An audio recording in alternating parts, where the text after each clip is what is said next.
ain't moving. You can't leave us out here. Open the door. All of us. Today, we will hear Black Americans responding to an African man admitting the agenda of African immigrants coming to America.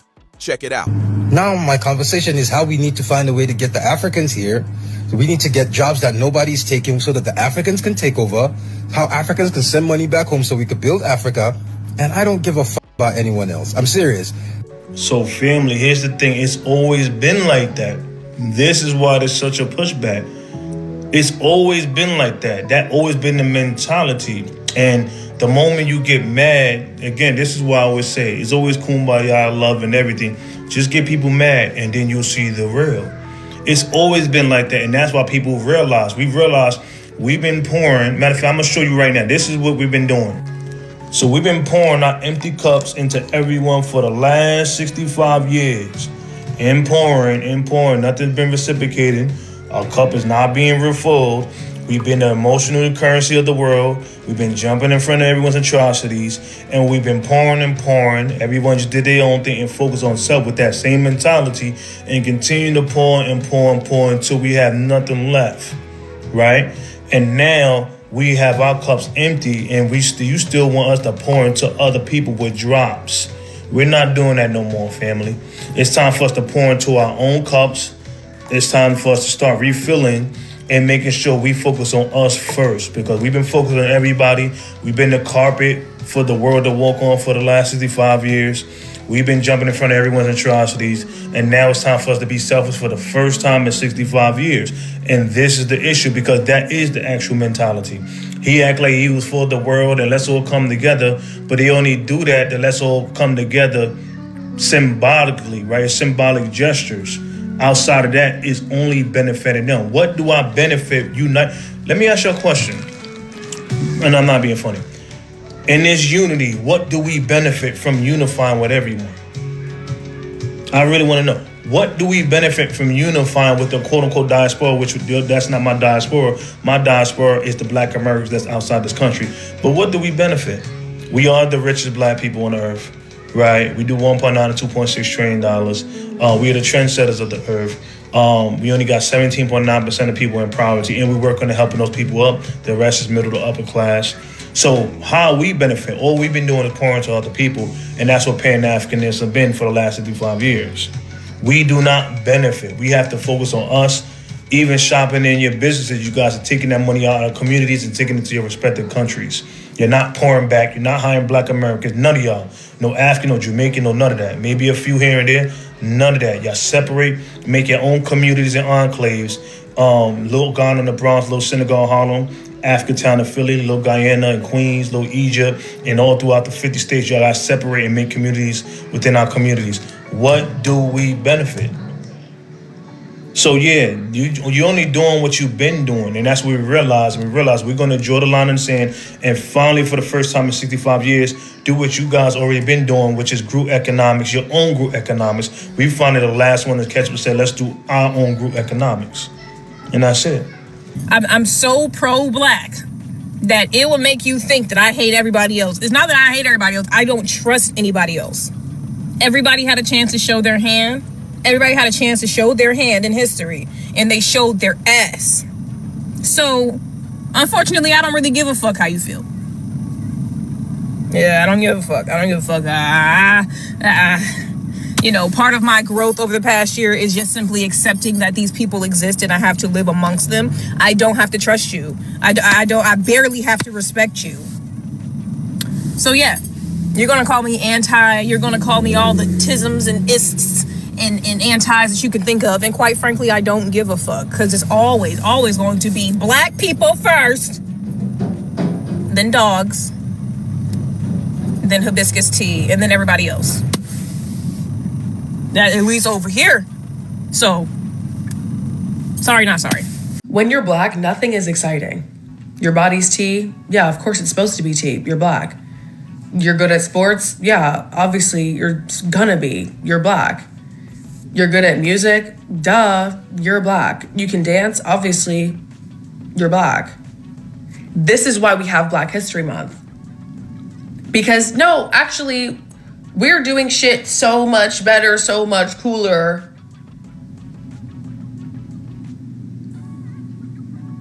Because we're black? And that's the problem. We now delineating, identifying ourselves, and disassociating with y'all is going to take all your opportunities from y'all. No more schools. No more HBCUs. No more positions of politics. No more speaking for us. For a long time, we was blind by the color of the skin. We thought y'all was us. Y'all not us. And now we see that. Now, y'all losing positions. Joy Reid got fired. You know why? Because Joy Reid don't speak for black Americans. Joy Reid's getting paid $3 million a year to be a fucking coon. Her words mean nothing. Roland Martin, words mean nothing. Kamala Harris, words mean nothing. If you can't get the black American to follow you, there is no more use for you. Now they want your birthright citizenship. Y'all not Americans. There is no more use. There's no more use for you. You know what I'm saying? Now that we know who we are, America's gonna know who we are. And we're gonna start identifying you. I want y'all to have different birth certificates. I want y'all, if y'all immigrants, your parents are immigrants, it should always be on your ID that y'all immigrants. Y'all should never get nothing for black Americans. There should be no African scholarships, no Caribbean scholarships in America. Everything in America should be for Americans. And black Americans should be a priority. We would have been, see look, all these opportunities Caribbeans, Africans getting is supposed to be for black Americans. Every doctor that's a Nigerian in America supposed to be a black American. Every news anchor, every Candace Owen, every Joy Reid supposed to be black Americans. And even if they coon black Americans, we'd rather see our coons than foreign coons. You know, our coons are still on code behind the scenes. These Caribbeans ain't, nigga, y'all would never be on code with us. Y'all always opposite. Y'all always in competition. Tribalism, y'all sold each other, y'all sold us. Y'all don't get along over there. Y'all bring that same shit here, and y'all fucking up the cohesiveness of black America. And we caught y'all about no time. We caught y'all when y'all was 10% of the population. Now it's about to slow down. Everything, the gravy train, the biscuit wheels, the shit is over now. All you third world barefoot hut monkey bitches is over. America has no more use for you. Now Trump want the gold car. You know what that means? That means we want the best of y'all. All y'all third world motherfuckers come here, y'all the worst. And our taxpayers' money pay for each and every last one of y'all. Y'all come here and talk shit on our tax dollars. Every one of y'all came here broke. How y'all get here? Our tax money. How'd y'all get shelter? Our tax money. How'd y'all get fucking fed? Our tax money. Y'all don't deserve no housing, no welfare, no scholarships, none of that shit. Because y'all have your own country to go to. Why should Americans make foreigners better? That's why America is fucking falling apart now, because we outsourced everything, but we kept everything in-house. Trump put stop to a lot of shit. Trump is doing a great job. Doing a great job. Great job. Y'all useless. Y'all fucking traitors. Y'all not loyal. Y'all shouldn't be here anyway. And I'm glad that we delineate. I'm making this video because I really need to say this to Africans. This is the part of the story where you rest. You rest. Y'all are tired. Your road has been long and weary. And you need to lay your burdens down. Okay? You are having a hissy fit online. I don't know really what's going on mentally there. But the only thing we really want y'all to do at this point is mind your business. Like, if you have some business that requires you to conduct it, we want you to be focused on that. You know, y'all seem to be very upset that we are denying connection to you. That's for a reason. Everybody has different reasons. Some people just really aren't connected to you. Some others are just so disconnected that they're no longer you anymore. And be careful, because you're so invested here. If you stay here long enough, you might not even be yourself anymore. I'm seeing a lot of Africans mimicking and imitating us. Like, it's very thorough, you know, so be very careful and mindful of the things that you're doing, and what you're saying and how long you stay here. Because you say this is not your land, but baby, before it's over with, you're talking like us, you're dressing like us, you're doing what we do, like you're in it. You're even claiming our history as your own. Like, it's crazy. But what's even more psychotic is that you are very long ways away from Africa. Like, you are almost at another revolution, almost. You're so far away from Africa. And you're here talking crazy and threatening us. It's not a safe thing to do. And this message is really for everybody. everybody who has an issue with our community at this point. I think we've reached a point in the Gregorian calendar 2026 that we're done. We're done. We done had one too many slave joke. That we done had one too many. All of it done got real old. We're kind of over it. And it's not always a brute force. It's not always violence, because I'm not a violent individual. Sometimes it's just power. Sometimes it's just stealth and being strategic. Sometimes it's an overtaking or an invasion, mentally, spiritually, and physically. And I want y'all people out there to know, the people who are part of my tribe, the copper-colored Americans, the people that call themselves Black Americans, even if you still going by African American, my people, I want y'all to know that y'all got the spotlight on y'all. We are the biggest group of melanated individuals that as a whole is paid, is educated, forward-moving, and innovative and inventive as a group. We're so talented in so many facets. We are it. I want y'all to keep putting y'all feet on the gas. We got them on the ropes. The devil is crying out like he ain't never cried before. And I'm not religious. I mean that metaphorically. The devil is singing, and it's coming out of the mouths of anybody who ain't for us. Watch what's going on around you. Stand in pride and walk into every room knowing that you got the power and the force of your land. Everything is walking in that room with you, behind you. No matter who doubting you, no matter what they saying, keep striving for the best. If you get an opportunity, talk to your neighbor. Learn them, especially if they from your tribe. Link up. It's that time. It's that time. Y'all out here fighting over this, that, and the third. This our turf. Right now is our time to distinguish ourselves, and not out of hate. We don't have to hate nobody. We never done that. That's never been us. We've never had to hate anybody to get to where we needed to get to. It's always been out of the goodness, out of the kindness, sharing, building, educating. It's in us. The only thing that we missed was opening the doors to everybody, letting everybody in. The kindest people on the face of the planet, letting everybody was invited to the cookout. It's time to rescind it. It's time for us to be at our own, to build our cookout to the strongest thing it could ever be. If we turn all that energy that we're pushing outward into ourselves, imagine how powerful we would be. Imagine how powerful we would be.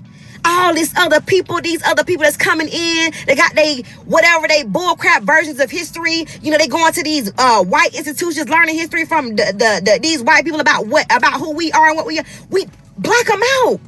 They are non-factors. They don't get to come over here and dictate and govern nothing. They already brainwashed. They online regurgitating YT history, then they calling us xenophobic. Y'all are lazy. You have no culture. You are literally saying these things out of your mouth. Meanwhile, you singing our songs, wearing our clothes, wearing what we wear, putting goals in your mouth. What are you doing? What are you doing? Like, if you don't see that American culture is us, something's wrong with you. At this point, y'all, it's evident. If you don't hear the call of your ancestors, of the land, if you don't hear the call to get down to business right now, you are out of tune. All of y'all think y'all so spiritual, you ring your terror, you doing all these things. If you don't hear the call of the land right now to return to your roots, to remember what your grandmama told you, your granddaddy told you, what your aunties and uncles been raising you about on, what your parents been instilling inside of you. If you ain't standing on your morals and your values right now, what are you doing? What are you doing? It's time out for playtime. It's time out for y'all trying to pander to these folks. If you can't see that what we're doing is just to push us forward, if you think it's rooted in hate, it's something wrong with you mentally. Because everybody that's not from here is coming here for their own reasons, their own agendas. They're coming here to do and to receive what they want out of this situation. And here you are, once again, missing the plot. This is our time. They're trying to erase the history that they put out there. The story that they told about our people. They're erasing it right now. The only thing y'all can see is that they're not erasing our ancestors. We are our ancestors. What are you talking about? We here, it's time for us to tell our story. What really happened? And if you don't know, find out. This is your chance. This is for you to get back into who you are, who your people are. A lot of y'all walking out here void, full of just lost. Just lost in the sauce, don't have no depth, don't know nothing. You ain't even got nothing to stand on because you don't know who you are. Dig a little deeper. Who were your people? What were they known for? What were their industry? How did they survive? I promise you, you'll be surprised at what you find. This about power. The reclamation can't happen. The reformation can't happen if we don't understand the power that we already got. We need everybody moving in synchronicity with this one, people. I don't care whether you calling yourself FBA, Solani, African American. I don't care whether you calling yourself Indigenous, American Indian, flat out American, original American, foundation American, whatever you calling yourself. It's time for us to get on code. It's time for us to get on code. It's too much going on outside. It's too many enemies at our back for us to start turning in on each other.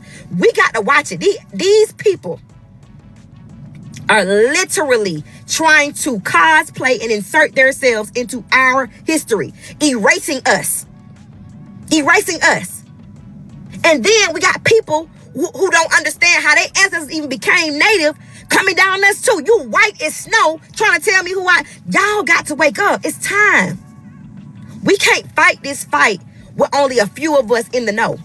And I know it's moving. Even if it's just another reclassification, I can see it happening. Even if it's just another reclassification, I can see people finding out and finding that they need to stand closer in ranks with their people. That's on code. I don't care what. If you feel like you need to be a foundational Black American, do it. I'm with you. I'm with all my people. Do it. Just as long as you know we got to close rank with each other. That's it. We can fight all damn day long about, where you think you from and where we all that. Yeah, well, okay, but we're not African. We're American, and it's time for us to stand on our American business. Everybody else doing their American thing. They coming up here over here setting up shop. It's time for us to let them know who land it is. Y'all can tell me, we built it. It's our land. Let's get it. If you really believe that, stop letting all these other people come over here and dig in your land. It's time. For decades, Black History Month was celebrated, protected, and passed down primarily by foundational Black Americans, the descendants of enslaved people in the United States. Long before it was widely acknowledged by corporations, school districts, or global media, Black Americans used February as a time to correct erasure, honor ancestors, and teach truths that were excluded from mainstream American history. Black History Month did not begin as a corporate campaign or a multicultural celebration. It began as Negro History Week, created in 1926 by Dr. Carter G. Woodson, a foundational Black American scholar who understood that a people stripped of their history could be more easily stripped of their power. The purpose was clear: to document the unique historical experience of Black Americans in the United States. Slavery, Jim Crow, segregation, civil rights struggles, political organizing, cultural innovation, and resistance to a racial caste system built specifically around them. For much of the 20th century, Black History Month was not trendy. It was not profitable. It was often ignored or mocked. Yet Black Americans celebrated it anyway, in churches, community centers, HBCUs, barbershops, and living rooms. Elders taught children about Harriet Tubman, Frederick Douglass, Fannie Lou Hamer, Malcolm X, Ella Baker, Medgar Evers, and countless others whose sacrifices were made on American soil, under American law, against American racial oppression. However, beginning in the late 1990s and accelerating in the 2000s, a shift occurred. As immigration from Africa, the Caribbean, and Latin America increased, the term Black began to be treated as a global, interchangeable identity rather than a specific ethnic and historical lineage within the United States. Gradually, Black History Month, once rooted in the foundational Black American experience, started to be reframed as a celebration of all Black people everywhere, regardless of whether their ancestors endured American chattel slavery or Jim Crow. At the same time, corporations entered the picture. Companies that once ignored Black communities began to see Black History Month as a marketing opportunity. Black faces appeared in ads, social media posts, and product campaigns, often without meaningful investment in Black American communities.